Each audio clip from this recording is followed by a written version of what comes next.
Assalamualaikum warahmatullahi wabarakatuh. Selamat datang guys di Takut Official. Kali ini gue mau lanjut cerita tentang pengalaman gue ketemu sosok yang diduga hantu, diduga setan gitu.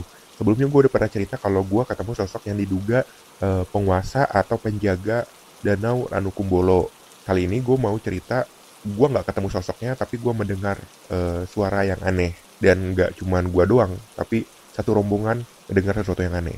Tahun 2018 gue bertiga, kan kalau misalnya waktu di Semeru berempat, nah waktu ke Gunung Gede ini si temen gue ini yang junior nggak bisa ikut, ya udah kami bertiga aja gitu. Naik segala macam, dan pada saat pengen turun ya, itu jam 4 sore, kondisinya gerimis-gerimis santuy, jadi bikin malas gerak sih sebenarnya, tapi kita harus pulang ya, mau gimana lagi, udah sore lagi, aduh pusing waktu itu. Ya akhirnya kesepakatannya kami harus turun. Lalu kami turun sore-sore, jalannya super santai. Gua nggak tahu itu di pos berapa. Kami istirahat, foto-foto. Tapi kamera gue tuh nggak mau fokus. Waktu itu gue bawa kamera SLR. Kamera nggak mau fokus. Sekalinya fokus, itu hasil jepretannya buram. Terus hawa di situ tuh tiba-tiba zrep gitu, dingin. Gue nggak ngerasain itu sendiri. Teman-teman gue juga ngerasain gitu, tiba-tiba hawa nggak enak, tiba-tiba juga kayak dingin parah gitu. Nah, karena waktu itu kita nggak saling cerita apa yang sebenarnya terjadi, gue nggak tahu tuh sebenarnya teman-teman gue ngerasain sekedar dingin seperti apa yang gue rasain, apa ketemu atau ngelihat sesuatu atau sosok yang diduga hantu gitu. Karena kan waktu itu di Semeru udah saling ngingetin ya sama guide dari Semeru kalau ketemu sosok atau ngelihat sosok yang diduga hantu, jangan pernah cerita sama teman satu rombongan karena takutnya mecahin mental mereka dan jadi hal-hal yang lebih parah. Tapi gue pas di Gunung Gede bisa tahu dari air muka teman-teman gue, dan mereka itu pucet dan gelisah. Pas lagi udah turun, mereka juga bilang, "Nyet, lu pucet banget waktu itu, Nyet, gelisah banget, Nyet. Gue tahu sebenarnya lu kenapa, karena gue ngerasain juga." Nah, itulah kenapa gue bilang yang ngerasain bukan cuma gue doang, tapi teman-teman yang lain, karena pas lagi di bawah udah saling cerita gitu. Udah tuh selesai foto-foto kok ngerasa aneh gitu, akhirnya kita mutusin cepet turun aja deh kayak gitu, udah mau maghrib gitu, saat turun ya kan. Tahu nggak apa yang kita temukan anjir? Tahu nggak yang kita alami? Kita ngerasa kayak jalan di situ-situ aja. Iya, jalan di situ-situ aja, kok balik lagi ke sini gitu. Wah, ada yang aneh nih. Kurang lebih kita bisa estimasi dah dari sini ke sini berapa. Nah, waktu itu tuh memakan waktu lebih lama dan kayaknya di situ-situ aja terus men, dan kayaknya itu juga jalur yang belum pernah kita lalui sebelumnya. Panik men, tapi nggak saling cerita aja, bisa nangkep lah satu sama lain gelisah dari air muka dan kepucatan muka masing-masing gitu. Di situ aja. Tahu nggak apa yang gua dengar?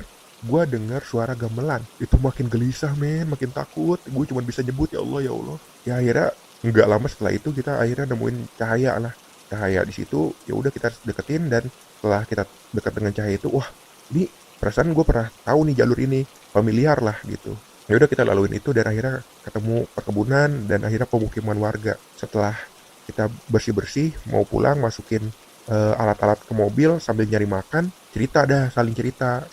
Ya gue ceritanya gue denger gamelan gitu, terus gue riset kan, pas lagi ngobrol-ngobrol itu sebenarnya mendengar suara gamelan di gunung. Hasil risetnya mengatakan kalau itu tuh waktunya hantu untuk nyari jodoh. Buset, makin merinding gue kan waktu itu. Coba gimana kalau seandainya gue yang jadi jodoh para hantu tersebut, nggak pulang gue ya kan. Teman gue cerita juga yang sepantaran, bro, gue juga denger.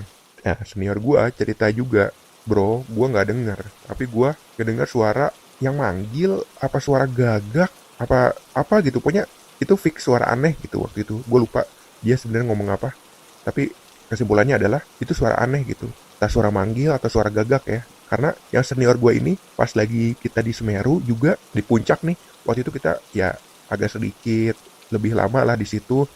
Waktu itu kita rombongan terakhir turun, senior gua jalan paling terakhir kan.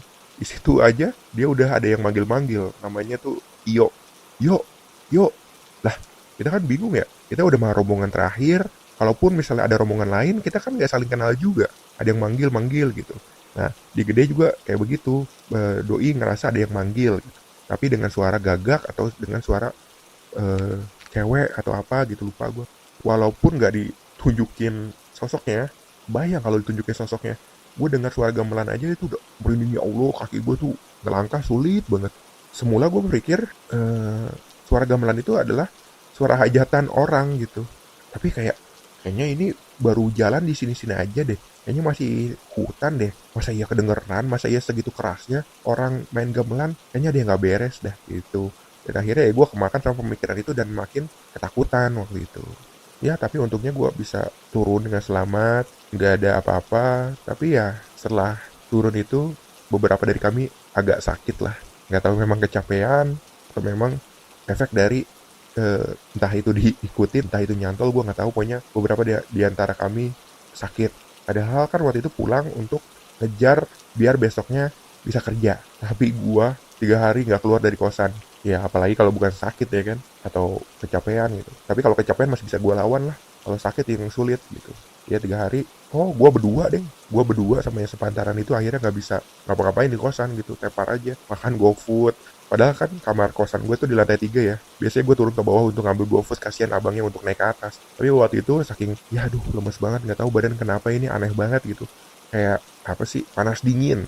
Ya udah, akhirnya abang-abangnya selalu gue mintain tolong untuk naik mulu. Ya itu mencerminkan dimana memang gue di dalam kondisi yang ya nggak enak banget lah gitu. Ya guys, itu pengalaman gue untuk di Gunung Gede.